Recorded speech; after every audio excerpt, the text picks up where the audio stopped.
अस्सलाम वालेकुम, welcome to my YouTube channel. आज का मेरा टॉपिक है ऑर्थो पैरा डायरेक्टिंग ग्रुप्स। मैं इनके बारे में बताऊंगी कि ऑर्थो पैरा डायरेक्टिंग ग्रुप्स होते क्या हैं, इनकी थ्योरी क्या है और ये रिंग बेंजीन रिंग को एक्टिवेट करते हैं या डीएक्टिवेट करते हैं। तो ऐसे ग्रुप जो बेंजीन रिंग के साथ डायरेक्टली अटैच हों, जैसे ये क्लोरीन डायरेक्टली अटैच है बेंजीन रिंग के साथ, तो ये क्या है, ऑर्थो पैरा डायरेक्टिंग ग्रुप है। इसी तरह से अगर यहाँ पे देखें तो OH ग्रुप, यहाँ पे ऑक्सीजन डायरेक्टली अटैच है और ऑक्सीजन के साथ जो हाइड्रोजन है इसके साथ सिंगल बॉन्ड है इसका, तो ये क्या है, ऑर्थो पैरा डायरेक्टिंग ग्रुप है। यानी अगर कोई ग्रुप बेंजीन रिंग के साथ डायरेक्टली अटैच हो और उसके साथ कोई और ग्रुप हो, अगर कोई और एटम है उसके दरमियान सिंगल बॉन्ड हो, तो वो सारे क्या हैं, ऑर्थो पैरा डायरेक्टिंग ग्रुप्स हैं।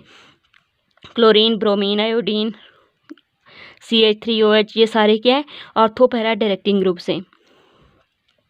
अब ऑर्थो पैरा डायरेक्टिंग ग्रुप्स जो है वो इनका क्या मतलब है कि यानी कि इस पोजीशन को ऑर्थो कहते हैं, ठीक है, इसको मेटा, इसको पैरा, ठीक है। इस साइड से अगर देखें ऑर्थो, मेटा और ये पैरा पोजीशन है।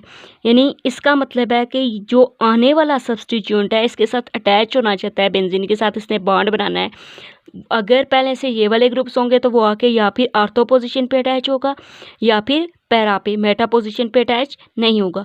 अब देखते हैं कि कैसे ये है कि अगर ये वाले ग्रुप्स हैं तो ये कैसे आने वाले सब्स्टिट्यूएंट को ऑर्थो या फिर पैरा पोजीशन पे उसकी एडिशन होती है, क्यों मेटा पोजीशन पे क्यों नहीं होती। सपोज करें यहाँ पे फिनोल है, ठीक है। अब हमें पता है ऑक्सीजन पे क्या है, 2 लॉन पेयर्स हैं, 2 लॉन पेयर हैं, ठीक है। सबसे पहले इस चीज़ को देख लेते हैं। अब ये वाला लॉन पेयर यहाँ शिफ्ट हो जाएगा, ऑक्सीजन और कार्बन के दरमियान डबल बॉन्ड बन जाएगा, ठीक है। अब इस ऑक्सीजन ने अपना लॉन पेयर इस यहाँ पे शिफ्ट कर दिया, इस पे पॉजिटिव चार्ज आ जाएगा। यहाँ पे क्या है, देखें पॉजिटिव चार्ज, इधर भी देखें। अब इस चीज़ को आप छोड़ देना है, ठीक है। अब हमने रेजोनेंस का देखना है क्योंकि यहाँ पे डबल बॉन्ड बन गया है, ठीक है। इसमें भी देखें, अगर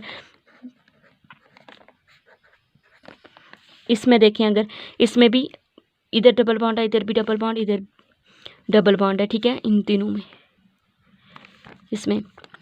तो अब ये डबल बॉन्ड बन गया है, ठीक है। अब देखें जब यहाँ पे डबल बॉन्ड बन जाता है तो इस कार्बन पे क्या है, ये वाला बॉन्ड यहाँ शिफ्ट हो जाएगा, ठीक है। ये वाला बॉन्ड इधर शिफ्ट हो जाएगा तो इस पे कौन सा चार्ज आ गया, इस कार्बन पे नेगेटिव चार्ज आ गया। और ये कौन सी पोजीशन है, ऑर्थो पोजीशन है। यानी आने वाला ग्रुप ऑर्थो पोजीशन पे अटैच हो सकता है, ठीक है, ये वाली पोजीशन, क्योंकि इसके पास लॉन पेयर हैं, ये इलेक्ट्रोफाइल पे अटैक करेंगे तो यहाँ पे इलेक्ट्रोफाइल अटैच हो जाएगा। अब अगर यहाँ पे देखें, इसका रेजोनेंस देखें तो ये अगर यहाँ पे ये मतलब यहाँ पे ये शिफ्ट हो जाए, ये वाला लॉन पेयर, और ये बॉन्ड पेयर यहाँ शिफ्ट हो जाए तो क्या होगा, उसके बाद ये इस पोजीशन पे पैरा पोजीशन पे, ये पैरा पोजीशन थी, इस पोजीशन पे आ जाएगा लॉन पेयर। और नेक्स्ट अगर हम इसको यहाँ शिफ्ट करें तो देखें ये वाला बॉन्ड यहाँ शिफ्ट हो जाता है तो इस पोजीशन पे आ जाता है लॉन पेयर। ये ओवरऑल अगर इसका स्ट्रक्चर देखें तो ये इस तरह से, यानी कि ये वाली पोजीशन अवेलेबल है, ये वाली और ये वाली। और लॉन पेयर किस पिस में मौजूद है, नेगेटिव चार्ज ऑर्थो पोजीशन पे है, ठीक है। यहाँ देखें तो ऑर्थो पे, यहाँ देखें तो पैरा पे, यहाँ पे देखें तो ऑर्थो पे, यानी कि मेटा पोजीशन पे नेगेटिव चार्ज नहीं गया, लॉन पेयर नहीं गया है। तो अब क्या होगा, इससे हमें पता चलता है कि मेटा पोजीशन पे तो इलेक्ट्रॉन्स ही नहीं अवेलेबल, इलेक्ट्रोफाइल। अब देखें इलेक्ट्रोफाइल जब आके इलेक्ट्रोफाइल अटैक करता है तो इलेक्ट्रोफाइल इलेक्ट्रॉन डेफिशिएंट होता है, तो इसने उसी पोजीशन पे जाना है जहाँ पे इलेक्ट्रॉन होंगे ऑलरेडी जो इसके साथ रिएक्ट करेंगे, ठीक है। तो इसलिए आने वाला ग्रुप या फिर ऑर्थो पोजीशन पे होगा या फिर पैरा पे, मेटा पे नहीं होगा। अब ये आमतौर पर तो हमें यहाँ से लॉन पेयर से या फिर इलेक्ट्रोनेगेटिविटी से पता चल जाता है कि ये ग्रुप्स जो है ऑर्थो पैरा डायरेक्टिंग है। लेकिन जो मिथाइल ग्रुप है, ठीक है, मिथाइल की एक एक्सेप्शन है। मिथाइल ग्रुप में क्या होता है कि ये ऑर्थो पैरा डायरेक्टिंग है, लेकिन ये किस वजह से है, ये नो बॉन्ड रेजोनेंस या फिर हम कह सकते हैं कि हाइपर कंजुगेशन की वजह से। अब हाइपर कंजुगेशन क्या होता है, क्यों, जब एक मॉलिक्यूल, ठीक है, यहाँ पे मैंने CH3 ले लिया है, ठीक, अब ये वाला बॉन्ड यहाँ पे शिफ्ट कर दें तो ये क्या कंजुगेशन बन जाएगी, ठीक है। मतलब कंजुगेशन क्या होता है, डबल बॉन्ड, यानी यहाँ पे भी डबल बॉन्ड आ गया, यहाँ पे भी, दोनों इस तरह की, इसको कंजुगेशन कहते हैं, ठीक है। अल्टरनेट डबल बॉन्ड ना हो, इसको क्या कहेंगे, कंजुगेशन। अब यानी कि ये खुद कंजुगेशन में है और रेजोनेंस सिस्टम, और ये बेंजीन रिंग क्या है पूरा, ये रेजोनेंस सिस्टम है।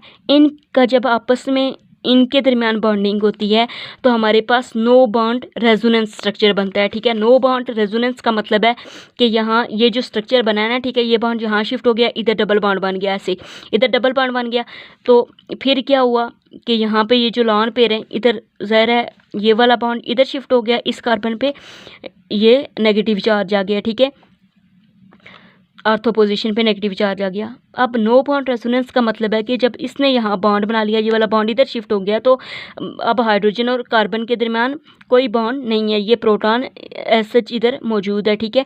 तो इसको नो बॉन्ड रेजोनेंस कहते हैं। इस नो बॉन्ड रेजोनेंस की वजह से अल्काइल, कोई भी अल्काइल ग्रुप या methyl group ortho para directing group से। अब यहाँ पे देखें तो इसी तरह से ये पेयर अगर इधर शिफ्ट हो जाएगा तो ये देखें पैरा पोजीशन पे पेयर आ जाएगा। फिर अगर इसको इधर शिफ्ट कर दें बॉन्ड को, इस पेयर को इधर और ये बॉन्ड इधर, तो इस पोजीशन पे क्या आ जाएगा, इलेक्ट्रॉन पेयर या फिर नेगेटिव चार्ज हम कह सकते हैं। तो इस वजह से मिथाइल ग्रुप या फिर alkyl group ortho para directing group से। अब बात आती है कि क्या ऑर्थो पैरा डायरेक्टिंग ग्रुप क्यों जो है वो रिंग एक्टिवेटिंग ग्रुप से, रिंग एक्टिवेटिंग ग्रुप्स, यानी जितने भी ऑर्थो पैरा डायरेक्टिंग ग्रुप हैं वो रिंग एक्टिवेटिंग ग्रुप्स हैं। और क्यों हैं, क्योंकि इनके ऑर्थो और पैरा पोजीशन पे इलेक्ट्रॉन्स अवेलेबल हैं, इसलिए इलेक्ट्रोफाइल इन पे अटैक कर सकता है। अब ये इलेक्ट्रोफिलिक सब्स्टिट्यूशन रिएक्शंस के लिए तो रिंग एक्टिवेटिंग ग्रुप्स हैं, ठीक है, लेकिन अगर बेंजीन की न्यूक्लियोफिलिक सब्स्टिट्यूशन रिएक्शन करवाएं तो ये रिंग डीएक्टिवेटिंग ग्रुप्स हैं, ठीक है। एक्टिवेटिंग ग्रुप्स हैं फॉर इलेक्ट्रोफिलिक सब्स्टिट्यूशन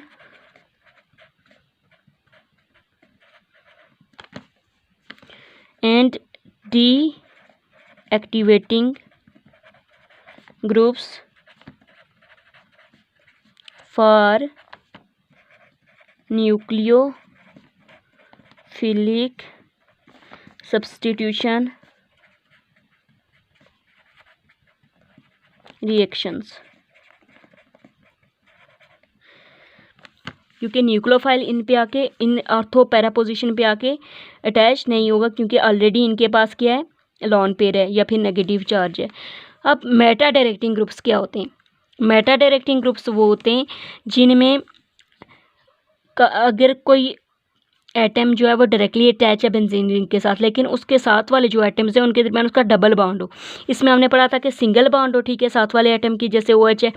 तो लेकिन पैरा डायरेक्टिंग, मेटा डायरेक्टिंग वो ग्रुप्स होते हैं जिसमें नाइट्रोजन और इसके साथ दरमियान, या फिर यहाँ पे अगर कोई एटम डायरेक्टली अटैच है और उसके साथ वाले एटम के साथ उसका डबल बॉन्ड हो, तो ये क्या होते हैं, मेटा डायरेक्टिंग ग्रुप्स हैं।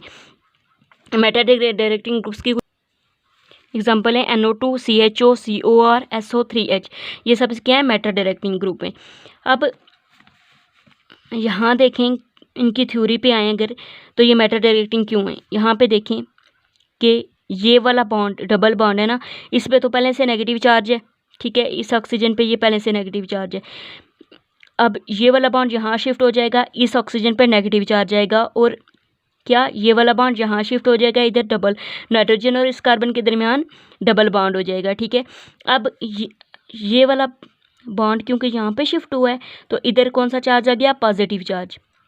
अब ये अगर हम रेजोनेटिव स्ट्रक्चर बनाएं तो ये वाला पॉजिटिव चार्ज जो है वो डीलोकलाइज होता रहेगा, ठीक है। अगर ये वाला बॉन्ड यहाँ शिफ्ट हो करें तो पॉजिटिव चार्ज यहाँ आ जाएगा, अगर ये वाला बॉन्ड इधर शिफ्ट करें इस साइड पे यहाँ, तो पॉजिटिव चार्ज किधर आ जाएगा, यहाँ। तो ओवरऑल देखें तो पॉजिटिव चार्ज एक ऑर्थो पोजीशन पे है और पैरा पे, तो यानी कि जब इलेक्ट्रोफाइल ने आके अटैच करना है, ठीक है, इलेक्ट्रोफाइल ने अटैक करना है, तो देखें यहाँ पे तो पहले से इलेक्ट्रोफाइल के पास इलेक्ट्रॉन्स कम है, और यहाँ पे ऑर्थो और पैरा पोजीशन पे तो पहले से इलेक्ट्रॉन्स कम है। अगर ये वाले मेटा डायरेक्टिंग ग्रुप्स जहाँ पे अगर अटैच होंगे, ठीक है, तो इलेक्ट्रोफाइल फिर कहाँ आके अटैक करेगा, इस मेटा पोजीशन पे, ठीक है, मेटा पोजीशन पे, इसलिए ये वाले ग्रुप्स मेटा डायरेक्टिंग ग्रुप्स हैं। अब अगर हम देखें तो ये इलेक्ट्रोफाइल के लिए रिंग डीएक्टिवेटिंग ग्रुप्स हैं, डीएक्टिवेटिंग ग्रुप्स, ठीक है। रिंग डीएक्टिवेटिंग ग्रुप्स ऑर्थो और पैरा पोजीशन पे नहीं है, ठीक है। ऑर्थो और पैरा पोजीशन पे जो है वो न्यूक्लियोफाइल आके अटैक हो सकता है, ठीक है। तो ये इलेक्ट्रोफाइल के लिए क्या है, रिंग डीएक्टिवेटिंग ग्रुप्स हैं फॉर इलेक्ट्रोफाइल, और रिंग एक्टिवेटिंग ग्रुप्स हैं किसके लिए, ring activating groups for nucleophile. I hope आपको समझ आ गई होगी। Thank you so much.